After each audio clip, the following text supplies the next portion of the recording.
Thank you. Kindly sit down. Excellencies of the Diplomatic Corps, Interior and Local Government Secretary Eduardo Año, and the other members of the Cabinet,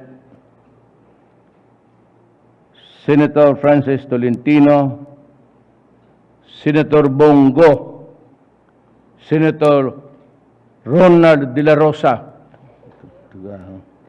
PNP Chief Police General Oscar Albayalde, the officers and enlisted personnel of the Philippine National Police, fellow workers in government, other distinguished guests, ladies and gentlemen. I am pleased to join you in this special occasion as we mark the 118th years of police service in the Philippines. Today, we commemorate the birth of the Philippine Constabulary on August 8 in 1901. Organized by the Second Philippine Commission to maintain law and order during the American period, the PC served as the chief law enforcement and is the predecessor of our current police organization. The Philippine Constabulary was eventually replaced in the Philippines by the National Police on January 29, 1991, pursuant to Republic Act 6975. Almost 3 decades later, the Philippines has evolved to become a highly capable and effective community service-oriented agency. Your strong campaign and operations against criminality, illegal drugs, illegal gambling, and other forms of terrorism, as well as the efforts of internal cleansing and the PNP are truly commendable. The entire Filipino nation is truly grateful to your almost 193 PNP personnel who are currently deployed in the national headquarters, police regional offices across the country, and the various Philippine support units. As we mark the significant milestone, enjoin the entire organization to control its efforts to enforce the rule of law, prevent and control corruption, and maintain peace and order, and ensure public safety and internal security. In all of these undertakings, I call upon you to keep your integrity intact as you uphold the highest ethical and professional standards in public service.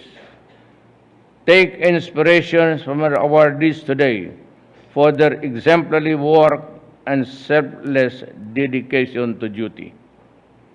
Now, more than ever, we need to rebuild and sustain the confidence of the Filipino people in our police force. Be assured of strong government support in strengthening the capabilities of the PNP in securing and ensuring the welfare and protection of your personnel. With your undaunted commitment and exercise of your duty, and with the active participation of our citizens in our shared task of nation building, I am confident that we will achieve a safer, stronger, and more peaceful future for our people. Before I give my salute to end this program, let me dwell on some of the burning issues of our country today. I remember when I was a member of Congress, most of the police directors of the previous years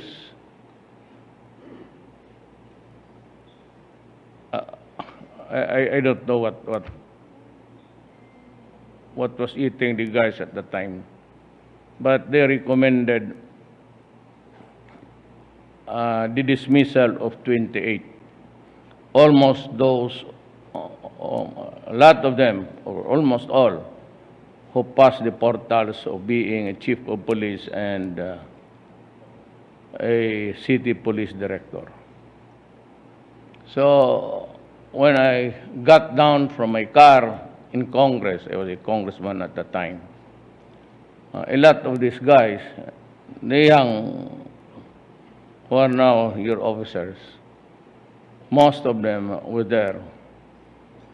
And I was told that they were ordered dismissed by the ombudsman for reasons not really very clear to me until now. What is very glaring was that the Committee on Public Order and Safety, of which I was the chairman at the time, Roylo Goles was the chairman, summoned my police officers for operating a mining operation in Dualwal. And there was a side issue of a mayor's son was shot by the policemen because of a drug confrontation. Since the father was a member of that committee,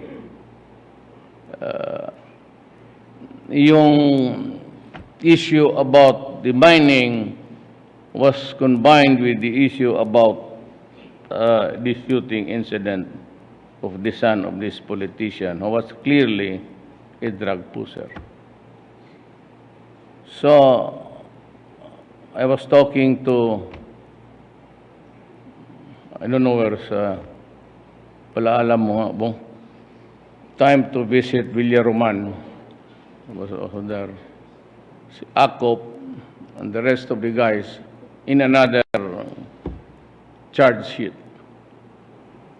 So when I was informed by the policemen about their being put to task for owning mining operations,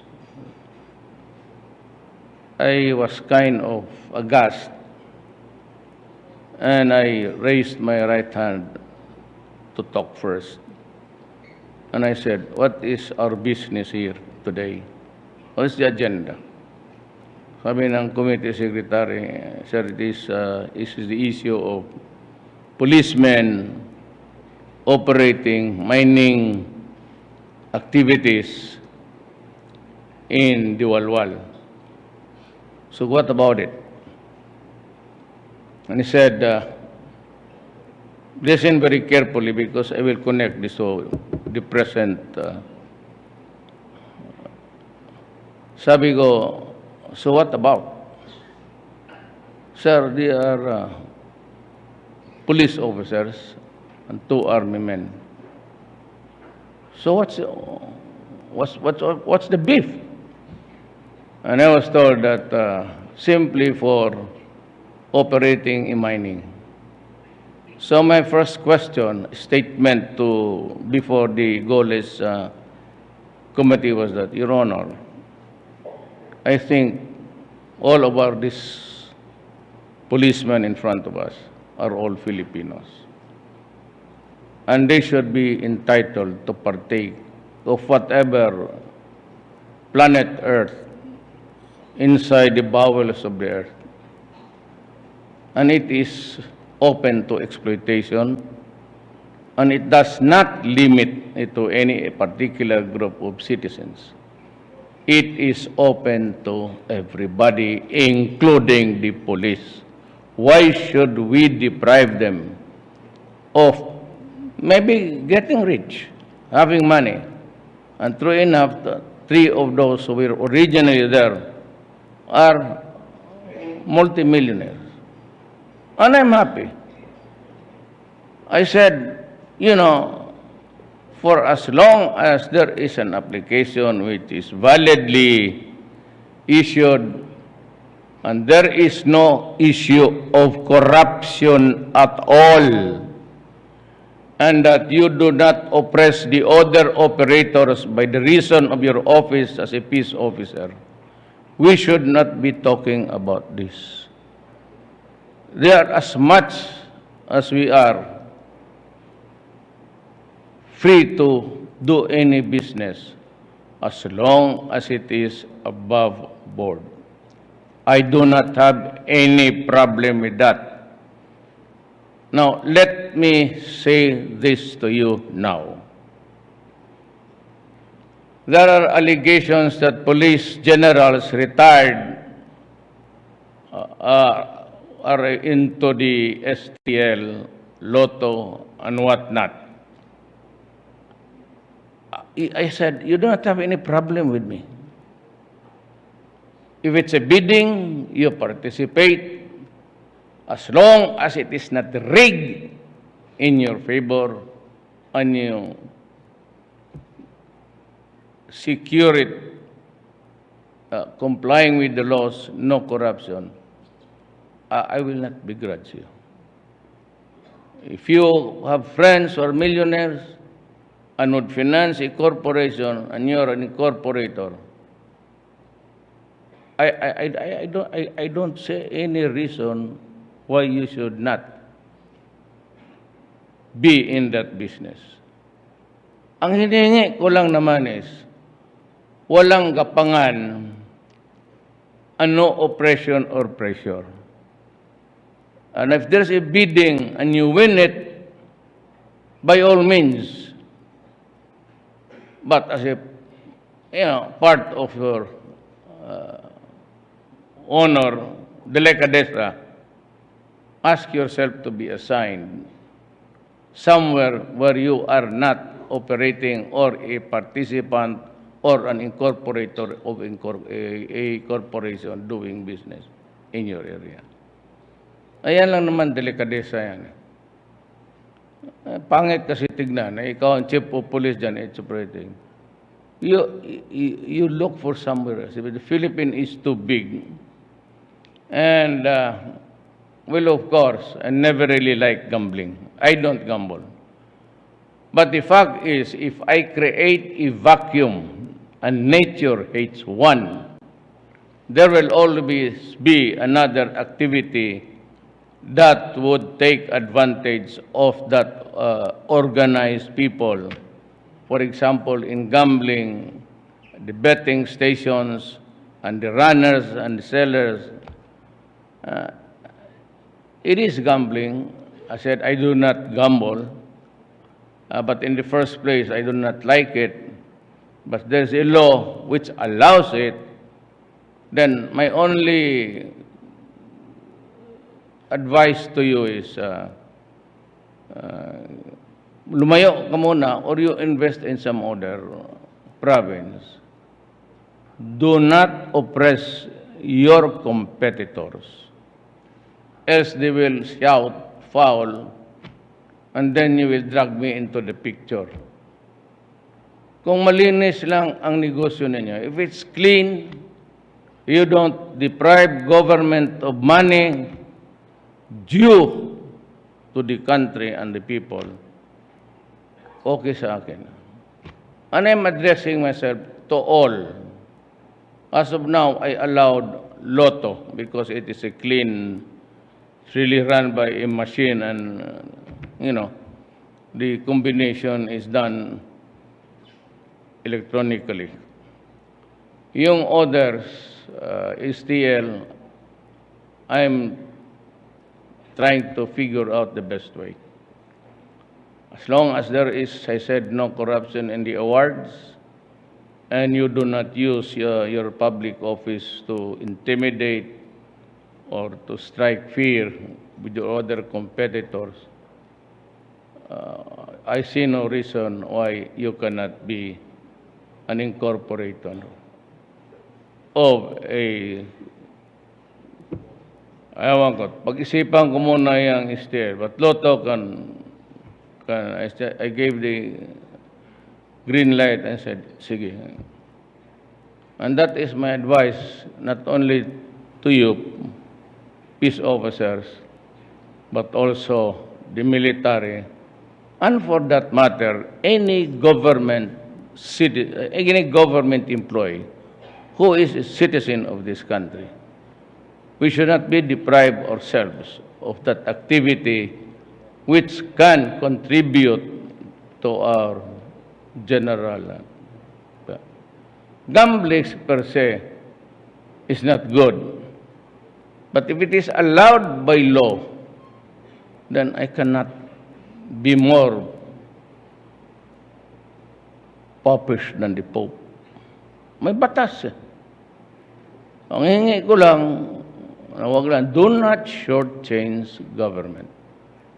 Talagang mawawala yan altogether. Now, if I can have my way, meron akong plano, hindi ko muna sabihin ngayon, but this will guarantee that the government will have its rightful share. And we can always open your books, and I can always ask the policemen and the military what's happening there. Ganun lang. If it is a legit operation, according to the requirements of the law allowing that gambling activity, and there's money circulating, even if it's gambling, I know religious sectors and all, they do not like it. I do not like it too. But the problem, if it is allowed by law, you can only regulate, and you can regulate clean. Yun lang, hindi ko, wala nang iba. Wala akong ano, yan, basta yung gambling na yan. So there's the casino. In my place in Davao City, there was one, or there is one, and itong Sabong. Ito namang mga lasto-lasto, huwag na ninyong pakialaman yan. It's a neighborhood activity. Tapos paghulihin ninyo, kagaya experience sa Davao, yung nagkukolekta ng bets, pusta, mahihirap yan. Minsan hinuli ng pulis, may anak dala, nagka-breastfed pa, tapos may dalaw pang hatag, umiiyak, kasi nandiyan yung pulis kasama, kasi hinuli. Magpatay na lang kayo ng drugista dyan. Pakialaman niyang... Kasi ako ang magbayad ng... It was Bong. Sabi ko, Bong, bayaran mo yung piyansa. Sabi ko sa polis, pag naghuli kayo uli, kayo ang bayad ng piyansa. Ha? Yung mga gano'n na... Those are pastime neighborhood activities.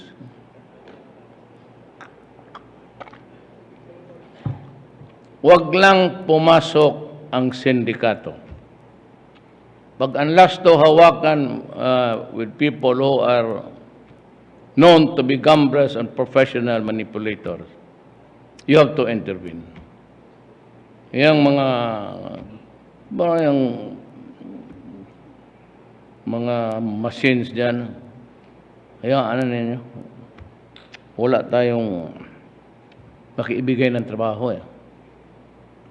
And besides, sabi ko, dito sa STL Lotto, there is already an existing organization.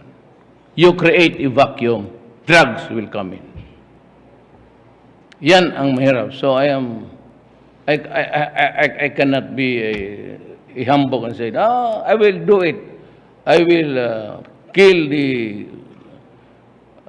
STL or the wetting that goes with it, or so ang sabi ko sa inyo, ganito na lang. I will allow everybody, every Filipino. Maybe I will put that agency under the office of the President.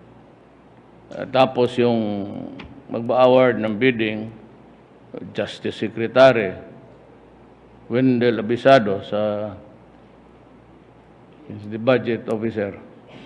Yung alam ko talaga na mga tao na si Wendell, hindi man ito nagsusugal. Pastor to. Secretary Abisado is a pastor. Sino yung mga pare mo? Hindi naman siguro nagdada.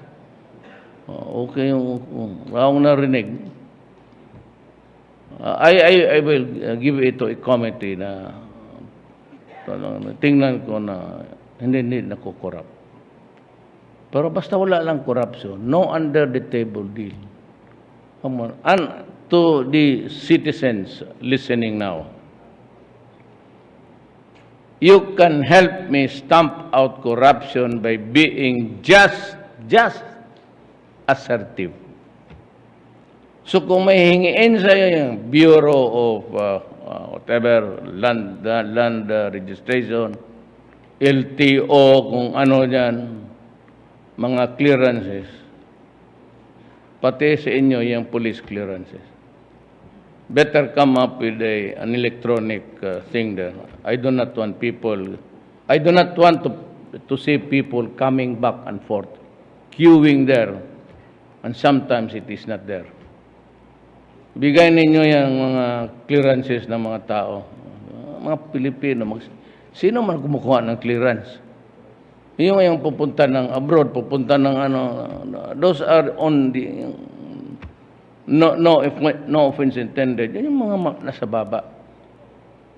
Yung galawin yun, kaya ng customs. You don't have to open all the bags there, especially if it's a OFW. Ano mo lang mabili niya mga regalo nila, mga kunting perfume. Ano yan? That's too small. The corruption, it is up high in government. It is where they cheat government by the billions. Kita mo ito si Mighty King. Alam mo kung bakit naniniwala ako si Paildon Malinis? Because it was Paildon ang nagbulong sa akin na may 3 bodega ng sigarilyo, peke ang stamps. Sabi ko, liberahin mo. So, our offer was, okay, sabi ko.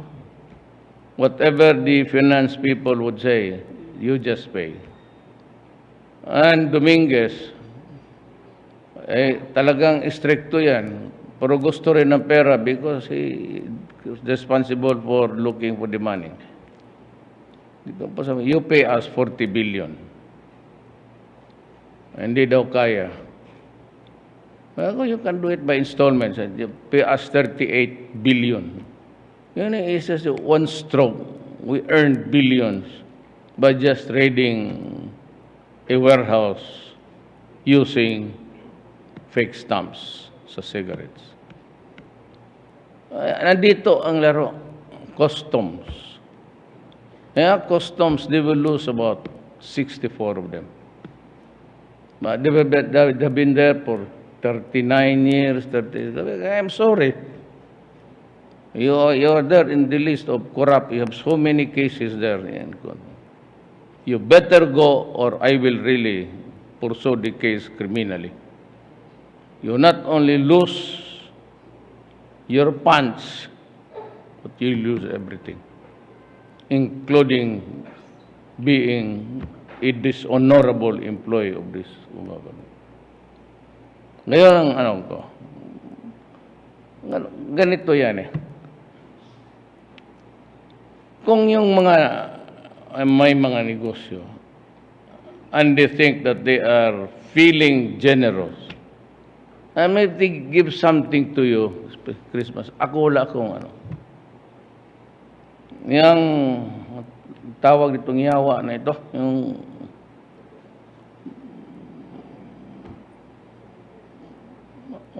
tawag anang sa enjoy yan, binigay ko sa inyo yan, hindi nyo alam ano yan, yawa. Tawag mo? No, not the Perian, yung Yan, sa barangay, yung parang, no, yung machine.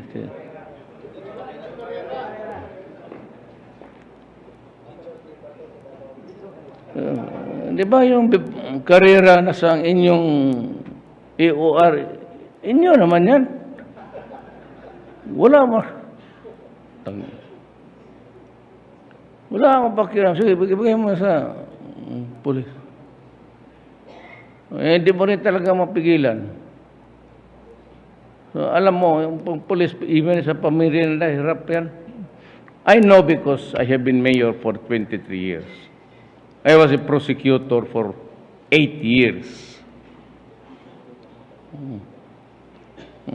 Sinographer ko noon, asawa ni Wendell.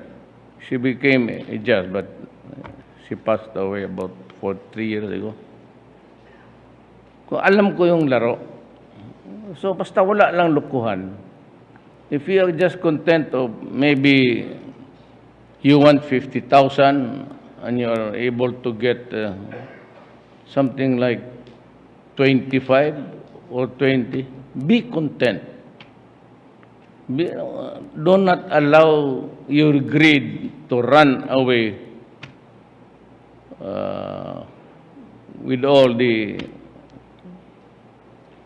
alam mo na, kalukuhan. So yan lang akin. Hindi ko kayo ipitin. But basta, kung bigyan kayo, tanggapin ninyo. It is not bribery because, it cannot be bribery because it is allowed by law. What I mean, if there is generosity in them, sabi ng anti-graft, you cannot accept gifts. Kalukuhan. I know that, especially the police, if you are able to solve a crime, and you guys from Davao, alaman ninyo yan. If you are able to solve a crime and the family would like to be generous to you or would nurture a feeling of gratitude for what you accomplished, then by all means accept it. Wala akong ano. But to ask, that is something else. Mahirapan tayo. I'm telling you to relay this message sa mga tao. Na ganon, just rindahan mo yung urine in the, yung walang katapusan. Look at the police officers who were involved in drugs. You, a police officer of the Philippine National Police, general kayo, tapos papasok kayo nan. Yan ang mahirap. Do not ever commit the mistake. It's a worldwide problem. There's a global war there. Huwag kayong pumasok dyan. Kasi sinabi ko na, I have said it before in every forum, and I've said it, I'll say it now, again for the end time. Do not destroy my country during my watch. Do not destroy the young Filipinos of our tomorrow. They will be the ones running the show when we are gone. We are not rich, and that is why I said, I'll give you a leeway. You retire at the age of 56. Most of your children are still in college. And that is why I'm doing everything to give you. Actually, I'm selling. I will give to you itong grounds. You better look for another campus. Oh, there, yung bagong ano ninyo. Total police kayo, military, you go out of the urban areas. It's not profitable. Then, you have the land. Gusto kong ibigay sa inyo, pero ayaw ni Dominguez. Dominguez wants it done just like the GSIS, the Government Insurance System. So, inyo yan, ibigay ko sa police, pati sa armed forces. Then, just like Taguig, you can lease the land. It's all prime lands. Yun ang ano ninyo. So that an ordinary police can send his children, and if that child would become a lawyer, which is 10 years in the waiting, doctor 10 years rin, makapag-aral ka ng anak mo. You will be earning billions there. And Sonny Dominguez does not want to give it to you. I do not, he might not have the enough trust, but I trust him because he's a banker. And it's a good one.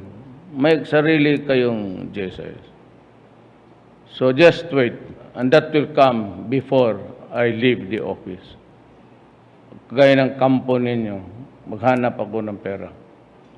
You have been receiving a lot of assistance. Kayong mga pulis. Tama yung sinabi ni General Bayalde. Bilyon ang binitawan ko sa inyo. Just to acquire the intelligence capabilities and everything. I leave that message in your heart that I'm not trying to be, I do not play God. I am not God. But there are things in this world connected with your performance of duty. You just strike a happy balance there. And you will not have a problem again. But yung drugs, I made a promise, if you destroy my country. Alam mo, alam ninyo yan eh. Itong pamilya, husband, wife, 3 children. If this guy falls down, the entire family becomes dysfunctional. So the wife, with no income, no nothing, children have stopped schooling, they go to Malaysia to seek employment. To the Middle East, they go to this fly-by-night recruitment, and they find hell there.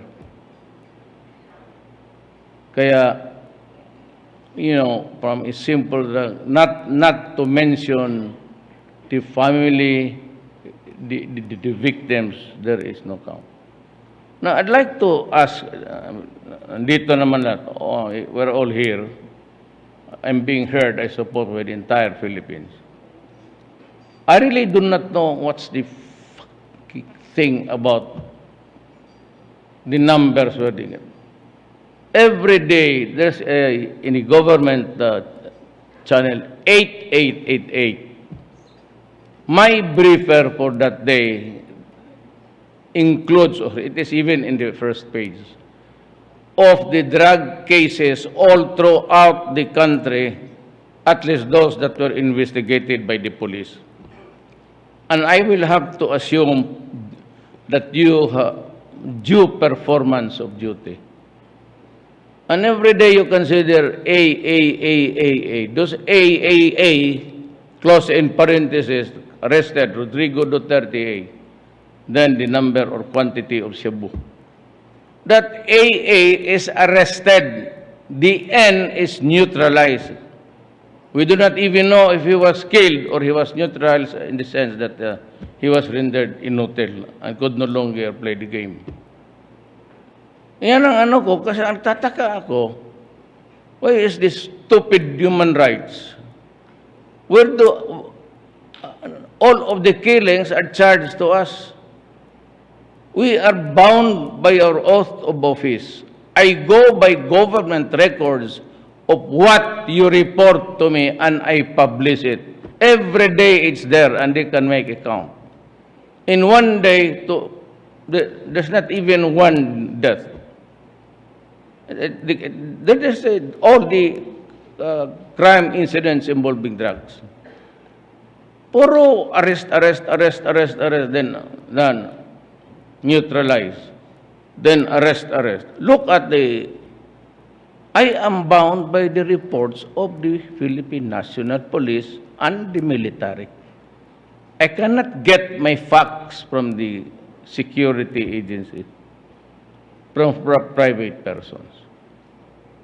Worse from the... So we have said we have killed about 5. Well, I'm sorry. That is how it is because they are really armed to kill. How many policemen have I lost? Okay? In Marawi, it was not a revolution outright or a rebellion. The fighting or the roko started when the police went to with a warrant of arrest to sa isang Maote leader. Then they refused to surrender, even with the warrant. So the police retreated because of the superior firepower. So the next day, when the Marines went in, all of them who were crossing the Pandi River were they all died. So there was fighting. What started? What was the reason? Was it because they wanted to remove a portion of our territory to be their own? No.